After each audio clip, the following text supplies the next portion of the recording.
দর্শক, আপনাদের সবাইকে আমন্ত্রণ জানাচ্ছি আমাদের বিশেষ আয়োজন আন্তর্জাতিক শান্তিরক্ষী দিবস 2025 উপলক্ষে বিশেষ টকশো শান্তির মিশনে বাংলার বীর অনুষ্ঠানে। শান্তির মিশনে বাংলার বীর অনুষ্ঠানে আমাদের সাথে যে চারজন অতিথি রয়েছেন, আমরা তাদের সাথে আপনাদের পরিচয় করে দিতে চাই।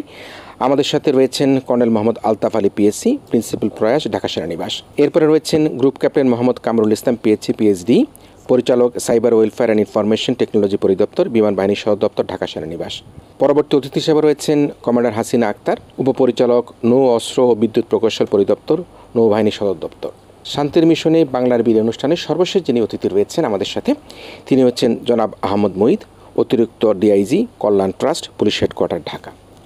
প্রিয় দর্শক, প্রতি বছরই কিন্তু আমরা এই আয়োজনটি করে থাকি, সেটি আন্তর্জাতিক শান্তিরক্ষী দিবস 2025 উপলক্ষে এবার আমরা সেই আয়োজনটি করছি। সেটি হচ্ছে, দর্শক আপনারা জানেন যে বাংলাদেশের যে শান্তিরক্ষী বাহিনীতে বাংলাদেশের যে সেনাবাহিনী, নৌবাহিনী, বিমান বাহিনী, পুলিশ সকলে যে একটা ভীষণ বড় একটা অবদান রাখছে, সেই অবদানের জন্যই কিন্তু আমরা প্রতি বছরই আয়োজন করে থাকি। তার আয়োজনের একটা অংশ হিসাবে এবারও কিন্তু আমাদের এই শান্তিরক্ষী বাহিনীতে আমাদের এই গুরুত্বপূর্ণ অবদানের স্বীকৃতিস্বরূপ আমরা এই চারটি বাহিনী, বিশেষ করে বাংলাদেশ সেনাবাহিনী, বাংলাদেশ নৌবাহিনী, বাংলাদেশ পুলিশ, বাংলাদেশ বিমান বাহিনী, সবাইকে আমরা আন্তরিকভাবে ধন্যবাদ ও কৃতজ্ঞতা জানাই। বাংলাদেশ সেনাবাহিনী সহ আমাদের অনেকগুলি টিমই কিন্তু শান্তিরক্ষী মিশনে কাজ করে থাকে। আপনি নিজেও হয়তো সেখানে কাজ করেছেন, আপনার অনেক অভিজ্ঞতা রয়েছে। সে অবস্থার প্রেক্ষাপটে আমরা কতদিন থেকে সেখানে কাজ করছি এবং এই প্রেক্ষাপটটা কীভাবে তৈরি হলো, এবং আমরা দেখেছি পৃথিবীর অনেক দেশ রয়েছে যে দেশের মানুষ সেখানে বাংলায় কথা বলতে চায়, সে দেশের মানুষগুলো বাংলা খাবারের পছন্দ করছে। এই সব কিছুকে মিলিয়ে আমাদের শান্তিরক্ষী মিশনে যারা কর্মরত রয়েছেন তারা কিভাবে সারা পৃথিবীতে জনমানুষের কাছে, তাদের কাছে তাদের বাংলাদেশের যে বার্তা এবং বিশ্বের শান্তির বার্তা পৌঁছে দিচ্ছে, আপনার বিশ্লেষণ কি? ধন্যবাদ সুন্দর একটি প্রশ্ন করার জন্য। বাংলাদেশে শান্তিরক্ষী মিশনে যাত্রা শুরু হয় 1988 সালে। এটা শুরু হয়েছিল আমাদের প্রথম যে mission, United Nations Iran Iraq observer group mission থেকে। এখানে 15 জন শান্তিরক্ষী অবজারভার গ্রুপ গিয়েছিল, সেখান থেকে আমাদের যাত্রা শুরু। তো এ যাবৎকালীন এই পর্যন্ত আমাদের বিভিন্ন মিশনে যোগদান করে আমাদের বাংলাদেশ সেনাবাহিনীর পক্ষ থেকে 1,63,000 যোগদান করেছে। Overall army, navy, air force, police সব মিলে মোর দ্যান 2 লাখেরও বেশি শান্তিরক্ষী বিভিন্ন মিশনে পার্টিসিপেট করেছে। তো আমাদের অবদানের বিষয়ে যদি বলি, এই পার্টিসিপেশন শান্তিরক্ষী মিশনে আমাদের যোগদান করে এই পর্যন্ত আমাদের 131 জন সর্বোচ্চ আত্মত্যাগ করেছে এবং 241 জন সেনাবাহিনী সদস্য বিভিন্নভাবে আহত হয়েছে। তো এটার অবদান হিসেবে আমি যদি বলি, শান্তিরক্ষী মিশনে যোগদান করার পরে বাংলাদেশে আপনি এখন যদি দেখেন, বিশ্বে বাংলাদেশকে যেভাবে পরিচিত লাভ করেছে, বিশেষ করে শান্তিরক্ষী মিশনের জন্য, this is one of the reason যে বাংলাদেশকে সবাই জানে যে Bangladesh is a good peace keeping Nations, যে শান্তিরক্ষী মিশনে যোগদান করছে। এবং আপনি গত 15 থেকে 20 বছর পর্যন্ত দেখবেন, ইন অ্যান অ্যাভারেজ প্রত্যেকটা জায়গায় প্রতি বছরই বাংলাদেশের অবস্থান 1 থেকে 3-এর মধ্যেই। তো এটা বলে একটা বড় অবদান যে বাংলাদেশে আমরা শান্তিরক্ষী মিশনে আমরা ভালো কাজ করছি বলে আওয়ার আর্মি আর আর্ম ফোর্সেস আর প্রফেশনাল। এই কারণেই আমাদের বারবার প্রত্যেকটা মিশনে যখন শুরু হয়, Bangladesh is one of the first choice they have. আমাদের প্রস্তুতির দিক থেকে বলতে পারেন, আমাদের প্রফেশনালিজমের দিক দিয়ে বলতে পারেন, অথবা আমাদের বলো যে কিছু প্যাসিফিকেশন অপারেশনস আছে সেগুলোর ক্ষেত্রে আমাদের অবদান কিন্তু অন্য অন্য দেশের তুলনায় অনেক ভালো। তো এই প্রেক্ষাপটে বাংলাদেশের শান্তিরক্ষী মিশনে একটা ভালো বলবো যে ইমেজ আছে ওয়ার্ল্ডে। দ্যাটস ওয়াই আমি বলবো যে we are one of the leading Nations in the peace keeping. আপনার কাছে আরও অনেক কিছু জানবার আগ্রহ আছে। আমরা বাংলাদেশ বিমান বাহিনীর পক্ষ থেকে একটু জানতে চাই যে বর্তমান যে বিশ্ব পরিস্থিতি, সেই বিশ্ব পরিস্থিতিতে আসলে প্রযুক্তির অনেক উৎকর্ষতা হয়েছে। আমরা সারা বিশ্বে দেখি এখন ড্রোন, যেটা আমরা ভারত পাকিস্তান যুদ্ধের সময় দেখেছি যে এক পক্ষ ড্রোন পাঠাচ্ছে, আরেক পক্ষ সেই ড্রোন প্রতিহত করবার চেষ্টা করছে। তো বিশ্ব শান্তিরক্ষী বাহিনীতে আমরা যে প্রযুক্তি ব্যবহার করছেন, আপনারা যে প্রযুক্তি ব্যবহার করছেন, নিশ্চয়ই সেই প্রযুক্তি অনেক উৎকর্ষতা রয়েছে, অনেক সক্ষমতা রয়েছে। আপনারা এই বিমান এবং হেলিকপ্টার যেগুলো ব্যবহার করছেন, সেগুলি সক্ষমতা বা আপনারা কীভাবে সেই কার্যগুলি পরিচালনা করেন, একটু বিশ্লেষণ করবেন কি? আপনার মাধ্যমে 18 বাংলার সম্মানিত দর্শক সবাইকে ধন্যবাদ। বাংলাদেশ বিমান বাহিনী গত 32 বছর ধরে জাতিসংঘের বিভিন্ন মিশনে জয়েন করে আসছে। এই পর্যন্ত বাংলাদেশ বিমান বাহিনী থেকে 25টি দেশে 28টি মিশনে আমাদের যারা রয়েছেন জাতিসংঘের ট্রুপস কন্ট্রিবিউটিং হিসেবে আমাদের শান্তিরক্ষীরা বিভিন্ন দেশে কাজ করেছেন। সেখানে এই মুহূর্তে আমাদের 4টি দেশে আমাদের 396 জন বাংলাদেশ বিমান বাহিনীর সদস্যরা রয়েছে। এই পর্যন্ত 28টি যে মিশন রয়েছে সেখানে প্রায় 9,500 আমাদের ট্রুপস কন্ট্রিবিউটিং যারা করেছেন শান্তিরক্ষী মিশন তারা সম্পূর্ণ করেছেন। আপনি অত্যন্ত চমৎকারভাবে যেটা জিজ্ঞেস করেছেন যে টেকনোলজিক্যাল অ্যাডভান্সমেন্ট, আপনি জানেন যে বিমান বাহিনী একটা টেকনোলজি বেস সার্ভিস।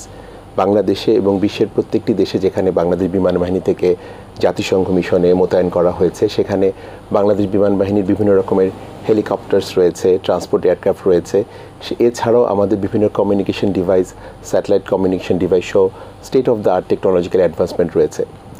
আমাদের বিমানগুলো বিভিন্ন মিশনে যখন যায় এবং বিভিন্ন এয়ারপোর্ট সাপোর্ট ইউনিটে যখন যায় তখন মূলত Bangladesh arm forces, army, navy, air force, police সহ আমরা আইদার চ্যাপ্টার 6 বা চ্যাপ্টার 7-এ কাজ করি। আমি খুব সংক্ষেপে বলি, পিস সাপোর্ট যে মিশনগুলো যেখানে সেই দেশের সরকারের সাথে ইউএনের যে নেগোসিয়েশনের মাধ্যমে আমাদের দেশ থেকে শান্তিরক্ষীরা যায় সেটা একটি দেশে শান্তি রক্ষা করার জন্য।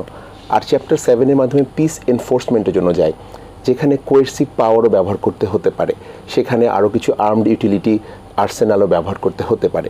তো বাংলাদেশ বিমান বাহিনী 2 রকম চ্যাপ্টারের এগেনস্টে 6 বা 7-এ পিস সাপোর্ট এবং পিস এনফোর্সমেন্টে গিয়েছে। বর্তমানে 2টি দেশে বাংলাদেশ বিমান বাহিনীর 9টি হেলিকপ্টার রয়েছে এবং একটি C-130 ব্রাভো সিরিজের এয়ারক্রাফট রয়েছে। আমাদের বিমানগুলো কিন্তু যখন যায়, হেলিকপ্টারগুলো যখন ইউএন মিশনে যায় তখন তাদের রিকোয়ারমেন্ট অ্যানালিসিসের ভিত্তিতেই আমরা সেই বিমানগুলোকে হেলিকপ্টারগুলোকে রিকোয়ারমেন্ট বেসিসে ইকুইপ করে পাঠাই। এই প্রত্যেকটি এয়ারক্রাফট হচ্ছে ইউটিলিটি হেলিকপ্টার। যেমন কঙ্গোতে 6টি হেলিকপ্টার এবং একটি C-130 বিমানে আমাদের যে ট্রান্সপোর্ট বিমান রয়েছে। এছাড়া সেন্ট্রাল আফ্রিকান রিপাবলিকে আমাদের 3টি আর্মড ইউটিলিটি হেলিকপ্টার রয়েছে যেখানে কিনা চ্যাপ্টার 7-এর আঙ্গিকে আমরা কাজ করছি। এই প্রত্যেকটি বিমানই আমাদের স্টেট অফ দ্য আর্ট যে টেকনোলজি আছে, যে ট্রুপস ইনসারশন করা দরকার, যেই পেলোড নিয়ে বিভিন্ন জায়গায় আমাদের শান্তিরক্ষীদের বিভিন্ন দেশে সাহায্য করার জন্য হিউম্যানিটেরিয়ান এইডস পাঠানো দরকার, ভিআইপি অথবা সার্চ অ্যান্ড রেস্কিউ মিশন করা দরকার, সেই প্রত্যেকটি ইকুইপমেন্ট করা। এছাড়াও এই দেশগুলোতে অনেক ডেভেলপমেন্ট বা টেকনোলজিক্যাল অ্যাডভান্সমেন্ট পিছিয়ে আছে বলে সেখানে প্রায় কিন্তু রাতের বেলা নাইট ভিশন মিশনও করতে হয়। আমাদের বিমান বাহিনীর যারা দক্ষ পাইলট এবং টেকনিশিয়ান এবং ইঞ্জিনিয়ার যারা রয়েছেন তারা কিন্তু নাইট ভিশন কেপেবল এয়ারক্রাফটগুলো সেখানে নিয়ে গেছেন। যাবার পূর্বে তারা সে ব্যাপারে প্রশিক্ষণ নিয়েছেন, আমাদের সিমুলেটরও সেগুলো ফ্লাই করেছেন এবং সেই দেশেও এই সমস্ত কঠিন চ্যালেঞ্জের মধ্যে অত্যন্ত ডিফিকাল্ট সিনারিওতে তারা এই এয়ারক্রাফট মিশনগুলো ফ্লাই করছেন। এখানে আমি মনে করি ইকুইপমেন্ট সেই সাথে প্রশিক্ষিত যে জনবল, বাংলাদেশ বিমান বাহিনীর পাইলট যারা রয়েছেন, ইঞ্জিনিয়ার, টেকনিশিয়ান, অ্যাডমিনিস্ট্রেশন সহ সকল প্রকার লজিস্টিক্স চেইন সাপোর্ট রয়েছে, সেই সব কিছুর মাধ্যমে আমরা সেটা সুন্দরভাবে করতে পারছি আলহামদুলিল্লাহ। নিশ্চয়ই। আমি কমান্ডার হাসিনা আপনার কাছে একটু আসি। বাংলাদেশ নৌবাহিনী তো শুধু যে এই আমাদের বাংলাদেশেই নয়, আমরা শান্তিরক্ষী মিশনে দেখছি খুব গুরুত্বপূর্ণ অবদান রাখছে। তো সেই ক্ষেত্রে আমাদের কিন্তু দেখতে পাচ্ছি শুধু পুলিশ, সেনাবাহিনী, নৌবাহিনী সর্বক্ষেত্রে কিন্তু নারীদের একটা অংশগ্রহণ আমরা শান্তিরক্ষী মিশনে আমরা দেখতে পাচ্ছি। আপনি নিজে মিশন করে এসেছেন, সেখানে দেখে এসেছেন, সরাসরি সেখানে নানা কার্যক্রমে অংশগ্রহণ করেছেন। আপনি কি মনে করেন যে একজন নৌবাহিনীর গর্বিত সদস্য হিসেবে বাংলাদেশের লাল সবুজের পতাকাকে আপনি যখন তুলে ধরছেন সেখানে গিয়ে আপনি নারী হিসেবে কোনো বিশেষ কোনো চ্যালেঞ্জ ফেস করেন কিনা? আপনার মধ্যে আপনার পরিবারের প্রতি, সন্তানের প্রতি, বাবা মায়ের প্রতি বা তাদের প্রতি এক ধরনের আবেগ তৈরি হয়ে যায় যখন, তখন আপনি কীভাবে সেটি সামাল দেন এবং কীভাবে শান্তিরক্ষী মিশনে বাংলাদেশের এই মর্যাদাকে আরও বেশি সমুজ্জ্বল করে তোলেন? আপনার কোশ্চেনের উত্তর আমি প্রথমে একটু বলতে চাচ্ছি, একটু স্ট্যাটিস্টিক দিতে চাচ্ছি। সেটা হলো এখন পর্যন্ত 3643 জন নারী সদস্য মিশন করেছে, আর বর্তমানে 444 জন নারী সদস্য মিশনে কর্মরত আছে। তো যেটা আরেকটু যদি আপনাকে আমি বলি, সেটা হলো বাংলাদেশ সশস্ত্র বাহিনীতে প্রথম 2000 সালে আপনার নারী কর্মকর্তা নিয়োগ দেওয়া হয়, যেই ব্যাচের আমি একজন। এবং গত 25 বছর ধরে নেভি, আর্মি, এয়ারফোর্স এবং পুলিশে আমাদের আগ থেকেই যে সশস্ত্র বাহিনীতে আপনার নারী কর্মকর্তারা কর্মরত আছেন। তো 25 বছর ধরে আসলে পুরুষের সাথে কাঁধে কাঁধ মিলিয়ে সফলতার সাথে, দক্ষতার সাথে আমরা কাজ করে আসছি, যার কারণে আমাদের একটা অভিজ্ঞতা এবং গ্রহণযোগ্যতা তৈরি হয়েছে। যখন আমরা মিশনে যাচ্ছি তখন আমাদেরকে এই অভিজ্ঞতাটা আমাদের অনেক কাজে লাগছে, কারণ আমরা তো অলরেডি আপনার ছেলেদের সাথে কাজ করে অভ্যস্ত এবং কিভাবে ছেলেদের সাথে কাজ করতে হবে সেই দক্ষতা এবং সক্ষমতা আমাদের আছে। তো এই জন্য আমাদের মিশনে যে কাজ করতে কোনো অসুবিধা হয় না আলহামদুলিল্লাহ। কিন্তু যেটা হয় ওখানে যেহেতু নতুন নতুন জায়গায় আমরা যাই, সেই জায়গাটায় ভৌগোলিক অবস্থান প্লাস তাদের যে ভাষাগত একটা প্রতিবন্ধকতা থাকে সেটা কিছুটা ডিফিকাল্টিস তৈরি করে। বাট এটা ওভারকাম করার জন্য আমাদের কিন্তু বিপশোটা একটা বড় পর্যায়ে একটা লম্বা সময় ধরে ট্রেনিং হয়, এবং যেই মিশনে যায়, যারা অবজারভার হিসেবে যায়, যারা স্টাফ অফিসার হিসেবে যায়, ইভেন কন্টিনজেন্টে যায়, প্রত্যেকের জন্য ইন্ডিভিজুয়ালভাবে ট্রেনিংয়ের ব্যবস্থা করা হয়, যার কারণে আমাদের যে প্রতিকূলতাগুলো যেগুলো হওয়ার সম্ভাবনা থাকে আসলে ওটা আমরা ওভারকাম করতে পারি। আর যেটা বলেছেন আবেগ আসলে মেয়ে হিসেবে বা নারী হিসেবে আমি যেমন আমার আবেগ আছে, এটা আসলে সবার আছে, কিন্তু নারী হিসেবে নর্মালি চিন্তা করে যেহেতু নারী একজন প্রথমে মেয়ে, তারপরে মা, তারপরে আবার হলো কারো বোন, কারো স্ত্রী, সুতরাং আমরা অনেকগুলো দায়িত্ব নিয়ে আসলে যখন চাকরি মানে দেশ থেকে যাই অনেকগুলোর সম্পর্কটা সাথে নিয়ে যাই আমরা, সেটা হলো ওইটাও আমাদের মেনটেন করতে হয়। কিন্তু যখন আমরা আসলে ডিফেন্সে এসেছি তখন থেকে আমাদের ট্রেনিংয়ের সাথে এটাও আমরা ট্রেনিং প্রাপ্ত হয়েছি যে কিভাবে আমার ইমোশন, আমার সন্তানের প্রতি, আমার ফ্যামিলির প্রতি দায়িত্ব পালন করতে হবে, ইমোশনটাকে কন্ট্রোল রেখে, সেই ট্রেনিংটাও আসলে আমাদের আছে, যার কারণে আমরা ধরেন সেই এত বছর ধরে যেহেতু আমরা আমাদের ফোর্সে কাজ করছি, প্লাস আমরা মিশনেও কিন্তু আলহামদুলিল্লাহ আল্লাহর রহমতে খুব সফলতার সাথে আমরা ওখানে আমাদের দায়িত্ব পালন করে আসতে পারছি। আমি বাংলাদেশ পুলিশের কাছে আসি। পুলিশ তো শুধুমাত্র যে শান্তিরক্ষী মিশন বা বাংলাদেশ নয়, বাংলাদেশ পুলিশের যে গর্বিত যে অধ্যায় সেটি কিন্তু আমরা মুক্তিযুদ্ধ থেকে দেখেছি। সেনাবাহিনী বলি, নৌবাহিনী বলি, বিমান বাহিনী বলি, রাজারবাগ পুলিশ লাইনে যে হত্যাযজ্ঞ হয়েছিল সেই ৭১ মুক্তিযুদ্ধের সময়, সেটি তো ইতিহাসের সাক্ষী সবাই হয়ে রয়েছে।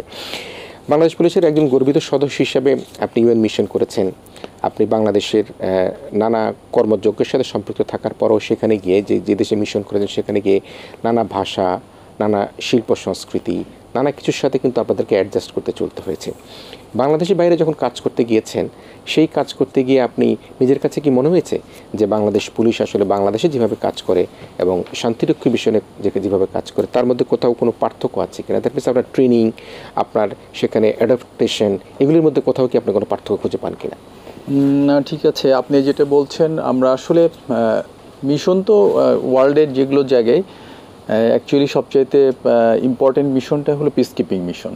আদার্স যেগুলো ডিপ্লোম্যাটিক মিশন, আদার্স হিউম্যানিটেরিয়ান যে সমস্ত মিশনগুলো আছে সেগুলো চাইতে পিস কিপিং মিশনটা একটু চ্যালেঞ্জিং, যার ফলেই এখানে তো সবচাইতে ইনভলভমেন্ট হলো যে কান্ট্রিগুলোতে আসলে সিভিল ওয়ার আছে সেগুলো কান্ট্রিগুলোতে পিস কিপিং মিশনগুলো এস্টাবলিশড হয় এবং ডেপ্লয়মেন্ট হয়। তো এই ডেপ্লয়মেন্ট আপনি যেটা বলছেন যে মিশনে যারা ডেপ্লয়মেন্ট হয় বা মিশনে যাদেরকে এঙ্গেজ করা হয় সারা ওয়ার্ল্ড থেকে, এখানে তো ফার্স্টে হলো প্রফেশনালসদের।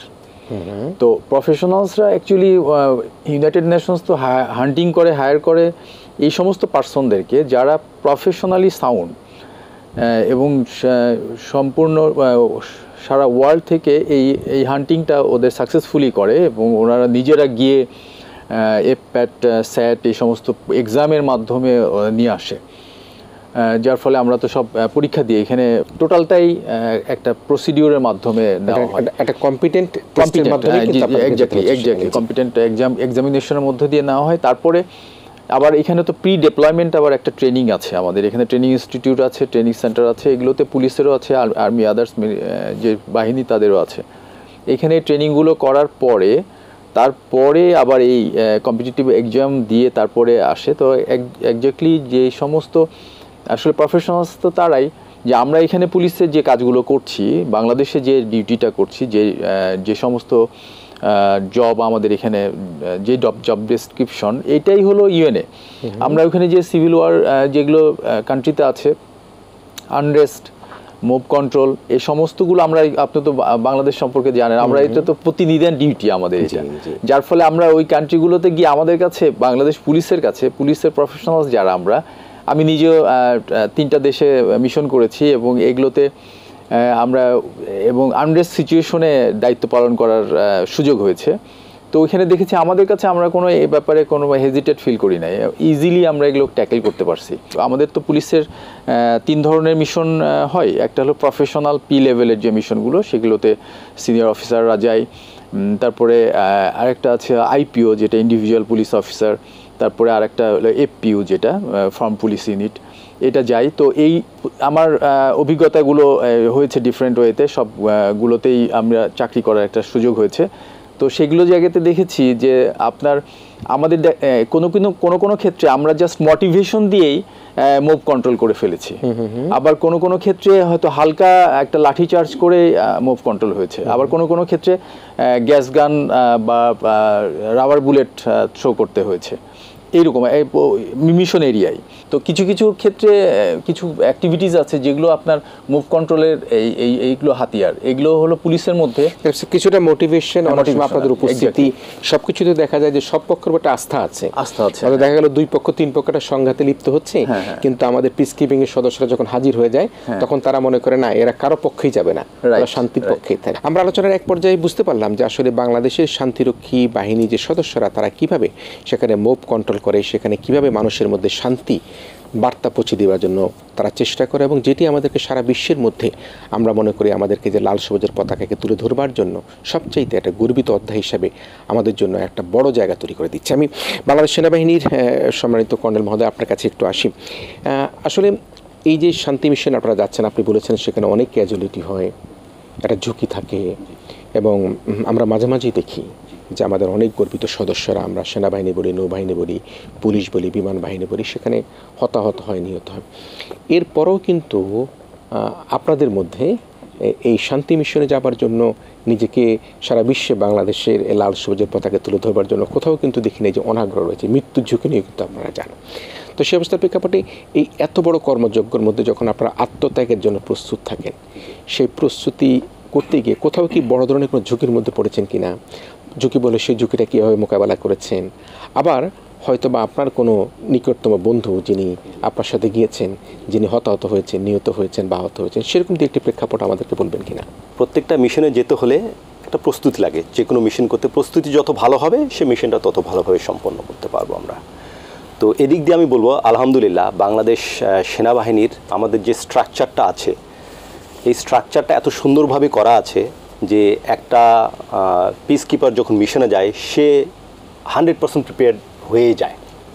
তো আমি সংক্ষেপে উদাহরণ দিয়ে একটু বলি যে পিস কিপিংয়ের ট্রেনিংয়ের কয়েকটা ধাপ আছে। প্রথম ধাপটা হচ্ছে প্রি ডিপ্লয়মেন্ট ট্রেনিং বলে। তারপরে মিশনে যখন যায়, মিশনে গিয়ে মিশনে স্পেসিফিক তারপর ডিউটিটা অ্যাজিউম করার আগে ওখানে একটা ইন মিশন ট্রেনিং হয়। ইন মিশন ট্রেনিং হওয়ার পরে যখন আবার সে কাজ করা শুরু করে, ওখানে আরেকটা মিশন ছিল অনগোয়িং ট্রেনিং, মানে রিপিটেশনও চলে ট্রেনিংয়ের। পিস কিপিংয়ের প্রি ডিপ্লয়মেন্ট ট্রেনিং যেটা দেশে হয় সেটার আবার কয়েকটা ধাপ আছে। তো বিভিন্ন দেশ থেকে বিভিন্ন রকম শান্তিরক্ষীরা আসে, তো এক এক ধরনের পিস ট্রেনিংয়ের প্যাটার্ন তো এক এক রকম। তো সবাইকে যে একই লাইনে আসতে হবে তার জন্য আমাদের কিছু স্টেপ আছে। আমরা গতানুগতিকভাবে যেভাবে ট্রেনিং করে আসি ওখান থেকে আমাদের পিস কিপিংয়ের মেন্টালিটিটা আমাদের মধ্যে নিয়ে আসতে হয়। তো প্রি ডেভেলপমেন্ট ট্রেনিংয়ের প্রথম ধাপটা হচ্ছে individual training plus collective training. তো আমরা যা কিছু শিখেছি আমরা সেনাবাহিনীতে প্রত্যেকটা ব্যক্তি নিজের ট্রেনিংটা আবার আগে ঝালিয়ে নিতে হয়, নতুন করে আবার শিখতে হয়, আরও রিফ্রেশার ট্রেনিং করতে হয়। দেন তার পরবর্তী ধাপ হচ্ছে প্রি ডেভেলপমেন্ট ট্রেনিংয়ের মধ্যে পরবর্তী ধাপতে ইউএন ট্রেনিং, জাতিসংঘ মিশনের কিছু স্পেসিফিক ট্রেনিং আছে সেগুলো করতে হয়। এর পরবর্তী ট্রেনিং যেটা হয় মিশন স্পেসিফিক ট্রেনিং হয় একটা মিশনে যাওয়ার আগে। তো যে মিশনে যাবে ওই মিশন এনভায়রনমেন্টে কী হয়, ওই মিশনে গিয়ে কীরকম আচার আচরণ করতে হবে, ওই দেশের এনভায়রনমেন্ট, কালচার, ট্র্যাডিশন ওগুলো নিয়েও ট্রেনিং হয়। তো সব কিছু ট্রেনিং করার পরে একটা কালেকটিভ একটা এক্সারসাইজ হয়। এক্সারসাইজ হওয়ার পরে আমরা বুঝিনি যে একটা ফুল ফ্লেজেড আমরা ট্রেন্ড হয়েছি। এরপরে যখন মিশনে যায়, মিশনে যাওয়ার পরে ইউএনএ ওখানে মিশনে হেডকোয়ার্টারে কিছু ট্রেনিং গ্রুপ আছে, দেন দে ট্রেন আস অ্যাগেন। তো 100% প্রস্তুতি নিয়ে যায়। তো এই কারণে আমি বলবো যে আমাদের যারা সদস্যরা যায় তারা 100% প্রিপেয়ার। এবং এই ট্রেনিং যে স্ট্রাকচারটা আছে, আমি জাতিসংঘ মিশনে আলহামদুলিল্লাহ আই স্পেন্ড 3 ইয়ার্স ওখানে ট্রেনিং অফিসার হিসেবে ছিলাম। তো যার প্রেক্ষিতে আমাকে বিভিন্ন দেশে আমাকে এই ট্রেনিং স্ট্রাকচারটা দেখতে হয়েছে। তো আমি যখন অন্যান্য দেশের সঙ্গে কম্পেয়ার করে দেখলাম যে আমাদের স্ট্রাকচারটা ইটস ভেরি ওয়েল বিল্ট, এত সুন্দরভাবে করা আছে যে ইউএনের যত রিকোয়ারমেন্ট আমরা 100% ফুলফিল করে যায়। এই জন্যই দেখবেন যে জাতিসংঘ মিশনে আমি বারবার বলছি যে আমরা গত 15-20 বছর ধরে আমরা অলমোস্ট ফার্স্ট, সেকেন্ড, থার্ড, এখন আমরা top. So this is one of the reason our preparedness. আর মিশনে যেটা বলবো যে এক্সাম্পল হিসেবে যে ক্যাজুয়ালিটির বিষয় আপনি যেটা বললেন, we take it as an operational practice. আমাদের ট্রেনিংয়ের একটা বড় প্র্যাকটিস গ্রাউন্ডও কিন্তু ওখানে ইউএন মিশনে। তো আমি এখানে না বলার কারো স্কোপ নাই। We are professionally motivated. একজন প্রফেশনাল আর্মি তখনই হবে যখন he is motivated two contribute to the country. দেশের জন্য কিছু করতে পারছি। প্রত্যেকটা ব্যক্তি যখন শান্তিরক্ষী মিশনে যাচ্ছে, he is a diplomat for the country, he is representative country. এটা একটা গর্বের বিষয় যে আমাকে দেখে, আমার আচরণ দেখে, আমার প্রফেশনালিজম দেখে মানুষজন বাংলাদেশের বিষয়ে জানবে, this is a self motivation within us, যেটা আমাদের মধ্যে কাজ করে। এর কারণে আমাদের বিদেশে গেলে অন্য দেশের থেকে আমাদের সাকসেস রেট বেশি, কারণ we feel inner pride within our self. আমরা গর্ববোধ করি যখন বলে যে বাংলাদেশের শান্তিরক্ষীতে এরকম ভালো একটা কাজ করেছে, that is a pride within us. তো এই জন্য পিস কিপিং মিশনে যখন যাই আমরা বলি ইটস অলওয়েজ আনপ্রেডিক্টেবল। অনেক সময় মনে হচ্ছে খুব শান্ত, কোনো সমস্যা নাই, সব কিছু ঠিক যাচ্ছে। যখন আমরা কমপ্লেসেন্সিতে when you are complacent that nothing will happen, suddenly something happens.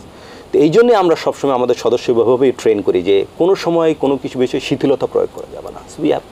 আমরা প্রফেশনাল হিসেবে আমাদের সবসময় অ্যালার্ট থাকতে হয়। আমি বাংলাদেশ বিমান বাহিনীর প্রশ্নে আসি। বাংলাদেশ বিমান বাহিনী তো ঝুঁকিপূর্ণ নিশ্চয়ই, এই কারণের জন্য যে আপনাদেরকে অনেক আর্মস এভিয়েশন, বহু কিছু যেগুলি বিদ্রোহ দমনের জন্য বা মব দমনের জন্য আপনাদেরকে সেগুলি বিভিন্ন প্রান্তিক জায়গায় পৌঁছে দিতে হয়।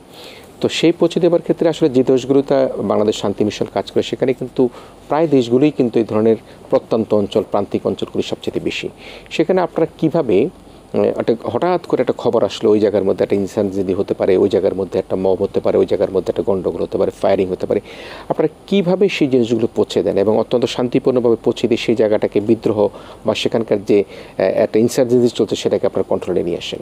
মূলত বাংলাদেশ বিমান বাহিনী যে মিশনগুলোতে আছে, আদার দেন ইন্ডিভিজুয়াল যেখানে স্টাফ অবজারভার বা আমাদের স্টাফ অফিসার রয়েছে তারা ছাড়া, আপনি মূলত যেটা বলছেন যেখানে মূলত হেলিকপ্টার, আর্মড হেলিকপ্টার এবং ট্রান্সপোর্ট বিমান সহ বিভিন্ন দেশে যেখানে রয়েছে বিমান বাহিনী, সেখানে ইউএন হেডকোয়ার্টার্স থেকে এবং ইউএন সেই দেশে যে ফোর্সেস হেডকোয়ার্টার্স থেকে কোঅর্ডিনেট করে যে সমস্ত ইন্টেলিজেন্স ইনফরমেশন থাকে সেটা নিয়ে অলওয়েজ আমাদের যেই কন্টিনজেন্টগুলো রয়েছে তারা তাদের যে intelligence planning of battle space করতে থাকে, আইপিবি বলে প্রফেশনালি, তারা সবগুলো ইনফরমেশনকে কনসলিডেট করে, তারা তাদের প্রত্যেকটি জায়গাগুলোকে দেখে নেয়। সেখানে অনগ্রাউন্ড ট্রুপস যারা রয়েছে সেনাবাহিনী থেকে, বাংলাদেশ সেনাবাহিনী সহ অন্যান্য দেশের সেনাবাহিনী বা এফপিউ বা পুলিশ ইউনিটকে বা ইউএন যারা ট্রুপস রয়েছে বা ইউএন অফিসার যারা রয়েছে তাদেরকে যেটা সাপোর্ট করতে হবে সেই সবগুলো ইনফরমেশন গ্যাদার করতে থাকে। আপনি অত্যন্ত সঠিকভাবে বলেছেন যে সেখানকার যে টেরেইনে যেখানে ফ্লাই করা এক্সট্রিমলি ডিফিকাল্ট, কোনোটা খুব হিলি এরিয়া, কোনোটা খুবই ধুলাবালু area. If you see some of the video footage of the flying environment there to completely dust cover, হয়তো কিছুই দেখা যাবে না টেক অফ ল্যান্ডিংয়ের সময়, খুব আনপ্রেডিক্টেবল প্লেস, এবং টেক অফ ল্যান্ডিংয়ের সময় হয়তো রেবেলরা সেখানে ফায়ার করছে এক্সট্রিম থ্রেটেন্ড সিচুয়েশনে, এবং সেখানে মূলত হেলিকপ্টার দিয়ে যেটা করা যায়, it augments the fighting capability or augments the troops concentration, vertical insertion বা ট্রুপ ইনসারশন যেটা বলে, যে ইউটিলিটি হেলিকপ্টার যেটা আমি বললাম, MI-17, MI-171, MI-17 SH সিরিজের যেই বাংলাদেশ বিমান বাহিনী হেলিকপ্টারগুলো সেখানে রয়েছে, C-130 ব্রাভো সিরিজের যেই ট্রান্সপোর্ট এয়ারক্রাফটগুলো রয়েছে, কোনো একটি জায়গাতে আমাদের প্রথমে হয়তো বা খুব দ্রুততার সাথে কুইক রিয়াকশন ফোর্সকে সাপোর্ট করার জন্য বা স্পেশাল ফোর্সের ট্রুপসকে ইনসার্ট করার জন্য সেখানে যেতে হয়। ঠিক একইভাবে কোনো একটা ইনসার্জেন্ট অপারেশন চলতে থাকলে অন গ্রাউন্ড আমাদের যারা ট্রুপস রয়েছে তাদের সাথে ফায়ার পাওয়ার অগমেন্টেশন করতে হয়, যেটা আমরা আমাদের দেশে বলি ক্লোজ এয়ার সাপোর্ট, ইউএনের ভাষায় বলে ক্লোজ সাপোর্ট মিশন। অর্থাৎ ভূমিতে আমাদের সৈন্যরা যারা ফায়ার করছে তাদের অ্যাবাভ দ্য গ্রাউন্ড, তাদের যেই by the dint of the height of the helicopter and এয়ারক্রাফটের তাদের যে fire power demonstration with the guns এবং রকেট সহ যেটা আছে সেটা অগমেন্ট করে।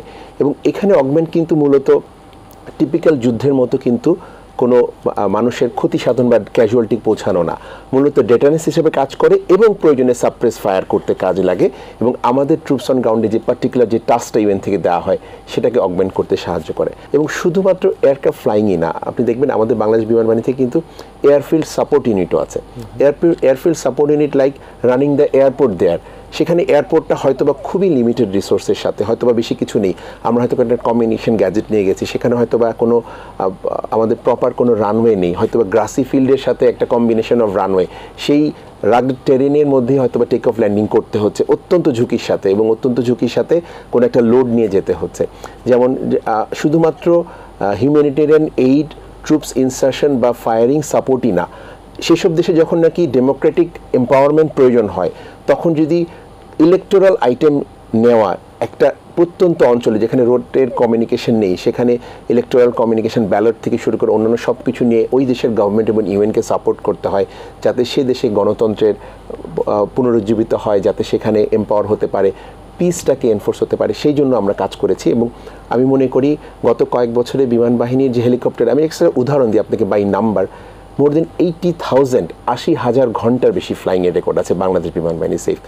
This is extremely high, 80,000 more than hours of flying, এবং শুধুমাত্র এই ফ্লাইংয়ের reimbursement more than 33 billion taka reimbursement to Bangladesh government itself. আমরা দারুণভাবে ধন্যবাদ জানাই আপনাকে। নিশ্চয়ই আমরা আয়োজনের শেষের দিকে চলে আসছি। আমি কমান্ডার হাসিনা আপনার কাছে আসি। সেটা হচ্ছে আমাদের তো বাংলাদেশের নারী সদস্যরা, আপনি ফার্স্ট ব্যাচ হচ্ছেন গিয়ে জয়েন করেছেন, কিন্তু এই জয়েন করবার ক্ষেত্রে আপনি কি মনে করেন যে আরও আমাদের বাংলাদেশের মেয়েরা এখানে আরও বেশি ইনভলভ হওয়া দরকার? এছাড়া যদি বলি শেষে আপনাকে যে প্রশ্নটি, সেটা হচ্ছে যে আপনি ইউএন মিশনে কাজ করতে গিয়ে নিজের কোনো অভিজ্ঞতার কথা মনে আছে কিনা, যে অভিজ্ঞতায় কিছুটা হলেও আপনি শঙ্কিত হয়েছেন, কিছুটা হলে আপনি মনে হয়েছে যে না আসলে যে কাজে আসছি কাজটা বেশ ঝুঁকিপূর্ণ? আপনার প্রথম প্রশ্নের উত্তর আমি যেটা বলতে চাই সেটা হলো, প্রথম ব্যাচ হিসেবে আমরা আসলে 16 জন জয়েন করি বাংলাদেশ নৌবাহিনীতে। পরবর্তী বছরে আর্মিতে জয়েন করে, সেখানে 35 জনের মতো সম্ভবত জয়েন করে। তো দিন দিন কিন্তু সংখ্যাটা বাড়ছে। যেমন এখন আমাদের, যদি আমি টোটালে বলি, আমাদের বাংলাদেশ নৌবাহিনীতে এখন 188 হলো আপনার ফিমেল অফিসার আছে, আর সেলর আছে 163। এই সংখ্যাটা বাড়ছে, কিন্তু সময়ের সাথে সাথে এটা আরও বাড়বে ইনশাল্লাহ। যেহেতু আমরা 25 বছর চাকরি করে ফেলেছি এবং খুবই সুন্দরভাবে করেছি, এখনও সাস্টেন করছি, তার মানে হলো এই পথে আমাদের পরবর্তী জেনারেশন আসবে এবং এটা কন্টিনিউ হবে ইনশাল্লাহ। আর যদি আপনার সেকেন্ড কোশ্চেনের উত্তর যেটা, সেটা হলো আমি আসলে মিশন করেছিলাম 2018-এ, এবং সেটা সেন্ট্রাল আফ্রিকাতেই। আমি ছিলাম ফোর্স হেডকোয়ার্টারে এবং ইন্টেলিজেন্স সেলে ছিলাম আমি। তো আমার কাজ ছিল যে নর্মালি বিভিন্ন এরিয়া থেকে ইনফরমেশন আসার পরে সেটাকে মনিটর করা এবং মোটামুটি একটা সলিউশনে আসা যে কোথায় কোথায় ঝামেলা হতে পারে, এবং সেটা হলো আমাদের হায়ার লেভেলে ইনপুটটা দেওয়া। তো ওরকম আমাদের অফিসটা হতো আপনার বিকাল 5টা পর্যন্ত, 5টা শেষ করে আমরা ওখানে বাংলা হাউস নামে হাউস ছিল, যেখানে আমরা আসলে যেহেতু স্টাফ অফিসার ছিলাম, আমরা কন্টিনেন্টে থাকতাম না, সেখানে থাকতাম। আমরা নেভি অফিসার ছিলাম 3 জন, আর্মি ছিল, এয়ারফোর্স ছিল, সব মিলে আমরা 8 জন অফিসার ছিলাম ওই বাসায়। তো একদিন রাতেই হঠাৎ করে খুব গোলাগুলি, আমাদের পাশেই ছিল আবার আপনার ইজিপশিয়ান কন্টিজেন্ট। তো রেবেল পার্টি আসে এবং ভীষণভাবে গোলাগুলি হচ্ছে। আমরা সব লাইট টাইট অফ করে সব যার যার মতো একদম চুপচাপ করে আছি। হাফ অ্যান আওয়ারের বেশি গোলাগুলি চলে, আমরা কোনো শব্দ করি, এবং মনে হচ্ছিল যে কোনো সময় আমাদের আসলে যে বাসাটা থাকতাম বাহিরে একটা ছিল, ব্যারিকেড ছিল, নর্মাল গেট ছিল, ওটা যে কোনো সময় ভেঙে ফেলা কোনো বিষয়ই না। তারপরে বাসায় এসে যদি গুলি করে বা ঢুকা খুব যে কঠিন ব্যাপার হতো তা না। তো আমরা মোটামুটি চিন্তা করছিলাম যে কোনো সময় যে কোনো কিছু হতে পারে। তো যাক, আল্লাহর অশেষ রহমত, আলহামদুলিল্লাহ হাফ অ্যান আওয়ারের বেশি এই ফায়ারিং শেষ হওয়ার পরে জায়গাটা একদম নিস্তব্ধ হয়ে যায়, এবং মোটামুটি আমরা 3 দিন ওই অবস্থায় ছিলাম যে আর কেউ বাসা থেকে বের হয়নি, এবং ফোর্স হেডকোয়ার্টার থেকে জানানো হলো যোগাযোগ করার পরে যে কেউ মুভ করবে না, কারণ যারা ফোর্স হেডকোয়ার্টারে ডিউটিতে ছিল তারাও বন্দী অবস্থায় ছিল ওই অবস্থায়, কারণ শহরের পরিস্থিতি খুবই খারাপ ছিল তখন। তো তখন আবার মনে হয়েছিল যে আসলে এটা একটা ঝুঁকি, কিন্তু ঝুঁকি হলে আসলে কেউ না কেউ করতে হবে। তো আমরা যদি না করি পরে তো আর কেউ করবে না, সাহস পাবে না। তো তখন মনে হচ্ছে, যেটা আমি যখন নেভিতে ঢুকি, আমাদের যখন কমিশন হয়, তখন কিন্তু আমরা শপথ নেই যে জলস্থলে যেখানে যাইবার আদেশ করা হবে সেইখানেই আমরা যাব। সুতরাং এই শপথ নিয়েই তো আমি নেভিতে এসেছি। সুতরাং আমার জন্য মনে হয়েছে যে আসবে, হয়তো আমি মারাও যেতে পারি, কিন্তু এটা আমার দায়িত্বের ভিতরেই পড়ে। মানে একেবারে আমি বিমোহিত হয়ে গেলাম আপনাদের এই দায়িত্ব পরায়ণতার জন্য। আমি বাংলাদেশ পুলিশ নানা জায়গায় নানা সময় নানা জাতিভেদে আপনাদেরকে কাজ করতে হয়েছে, এবং যেটি কমান্ডার হাসিনা বললেন সেটি হচ্ছে যে রেবেল পার্টি, আমি রেবেল পার্টি বুঝতে পারলাম, যারা বিদ্রোহী বা যারা গোলাগুলি করে তাদেরকে রেবেল পার্টি হয়তো বোঝানোর চেষ্টা করেছে। এখানে আপনারা বাজারে যান, আপনারা হয়তো বা কোনো চিকিৎসা কেন্দ্রে যান, রেবেল পার্টিরা অনেক সময় ওত পেতে থাকে। অথবা সেখানকার স্থানীয় জনগণ যারা আছে তাদের মধ্যেই কিন্তু অনেক সময় এ ধরনের নানা রকম ইনসার্জি করবার মতো লোক থাকে। আপনারা তাদের সাথে কিভাবে একত্রিত হয়ে বন্ধুত্ব করে আপনারা সেখানে আপনাদের কার্যক্রম পরিচালনা করতেন? ম্যাক্সিমাম মিশন তো সব আফ্রিকায়, তো তাদের গেট আপ, তাদের ড্রেস আপ, তাদের কি বলে কালচার, তারপরে ফেস, সব কিছুটাকে রেসপেক্ট করা, তাদের প্রত্যেকটা কালচারকে রেসপেক্ট করা। আমাদের তো মিশন ম্যান্ডেটেই আছে যে professionalism, integrity and respect for diversity, এটা আমাদের ইয়েতে আছে। তো মিশনের এখানে গেলে যে রেসপেক্ট ফর ডাইভার্সিটি, এটার জন্যই ওরা এইটার বাংলাদেশে যেটা সাকসেসটা আছে আমাদের মিশনের, এটা কিন্তু এই রেসপেক্ট ফর ডাইভার্সিটি জায়গাটায় আমরা খুব অনার করি তাদের, এইটাকে খুব ভালো মতো মানি। আর একটা হলো যে আমাদের ডিসিপ্লিন, আমাদের ফোর্সের বাংলাদেশি পিসকিপারদের যে ডিসিপ্লিনটা এবং যে ধর্মীয় যে ধর্মেরই যে হোক একটা ধর্মীয় অনুভূতি, এবং এটাকে যে এই কালচারটাকে যে ওইখানে এস্টাবলিশ করা, যার ফলে দেখা যায় ইনডিসিপ্লিন কোনো কিছু অ্যাক্টিভিটিসের সাথে আমাদের ফোর্সরা সংযুক্ত হয় না, এটাও তারা রেসপেক্ট করে। কিন্তু আমরা একটা জিনিস দেখেছি প্র্যাকটিক্যালি, আমরা মিশে যে পুলিশিং করতে হয়, তো পুলিশিং করতে হলে তো মিশতে হয় তাদের সাথে। আমরা দেখেছি প্রত্যেকটা দেশেই আপনার এই যে মানে ভালো ডিসিপ্লিনকে ওরা লাইক করে, এক। 2 নম্বর হলো যে ওই যে রেসপেক্ট ফর ডাইভার্সিটি, এটাকে ওরা খুব কাছে নিয়ে নেয়, টেনে নেয়। আর আমরা, আপনি যেটা বললেন, আমাদের মিশন এরিয়ায় এনি মুভমেন্ট আপনার first you have to ensure your security. এইটা আমাদেরকে যে কোনোভাবে, আমরা আইপিও মিশন যখন করেছি, ইন্ডিভিজুয়াল মিশন, সেখানেও যে আমি নিজের গাড়ি নিজে ড্রাইভ করে যেতে হচ্ছে, বাজার করতে গিয়েছি, কিন্তু সেফটিটা ফার্স্ট নিতে হয়েছে, এটা নিয়ে আমরা গিয়েছি। তবে আমরা ওইখানে পুলিশ তো আসলে মিশেই থাকতে, আর মিলিটারিরা যথেষ্ট পরিমাণে সিকিউরিটি নিয়েও, আমি সাউথ সুদান মিশনে ছিলাম, ওইখানে জাস্ট খাবার পানি আনতে গিয়ে একজন ক্যাপ্টেন অথবা মেজর শুট ডাউন হয়ে সাথে সাথে স্পট ডেড হয়ে গিয়েছিল। যে আপনার একটা জায়গায় যাচ্ছে, সব ফোর্স আছে, সব কিছু আছে, কিন্তু র্যাবেল গ্রুপ ফায়ার করে দিয়েছে। মূলত যারা আর্মড পার্সোনাল, তাদের উপরে অ্যাটাকটা বেশি করে। তো আমরা মিশন এরিয়াতে সাধারণত যে পুলিশের উপরে অ্যাটাকটা একটা সময়ে বেশি হয়েছে, কিন্তু এখন আস্তে আস্তে এই জায়গাগুলোতে অনেকটাই কমে আসছে। তবে আমরা সাধারণত চেষ্টা করি যে লোকাল পিপলের সাথে একটু মানে ভালো মতো মেশার, যেন জানতে চেষ্টা করি যে তাদের মধ্যে রাভেল কারা আছে, ওদের মধ্যে থেকে আমরা কিন্তু ইনফরমেশন কালেক্ট করি, ওরাই কিন্তু হেল্প করে। পুলিশিংটা ওইখানেও বাংলাদেশের মতোই আমাদের করতে হয়। কোনো জায়গায় ওদের সাথে বসে চা খেয়েছি, ওদের লোকাল ফুড খেয়েছি, খেয়ে ওদের সাথে গল্প করেছি, করে কিছু ইনফরমেশন, এগুলো আমাদের নেওয়ার একটা আছে, ওই প্র্যাকটিস আছে। মিশনের প্রতি শুভকামনা আমরা করছি। আপনারা ভবিষ্যতে আপনাদের কর্মপন্থা কি হতে পারে, এটিএন বাংলার আয়োজন নিয়ে আপনাদের শুভকামনা করে আমরা শেষ করতে চাই। বাংলাদেশ আমাদের একটা আন্তর্জাতিক মানের পিস কিপিং ট্রেনিং ইনস্টিটিউশন আছে, বিপসর, আপনি জানেন, world wide recognise. It's doing a wonderful job in assistance with আমাদের যে ওভারসিজ অপারেশন ডাইরেক্টর আছে, আমাদের আর্ম ফোর্সের ডাইরেক্টর আছে, তারা একটা কমপ্লিট একটা লিঙ্ক মেনটেন করে ইউএন হেডকোয়ার্টার্সের সাথে। তো ইউএনের যত রিকোয়ারমেন্ট আছে প্রম্পটলি আমরা ওটার সাথে অ্যাডজাস্ট করে আমাদের ট্রেনিং প্যাটার্নটাও চেঞ্জ করে ফেলি। নিশ্চয়ই। সো ইনশাআল্লাহ we will continue like this.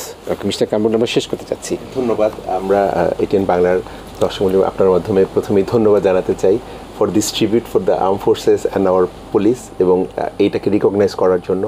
এবং আলহামদুলিল্লাহ, বাংলাদেশ বিমান বাহিনী, বাংলাদেশ সশস্ত্র বাহিনী, I am sure Bangladesh police also, আমরা সবসময় will keep our self ready for our country first and then for call for peace for the world.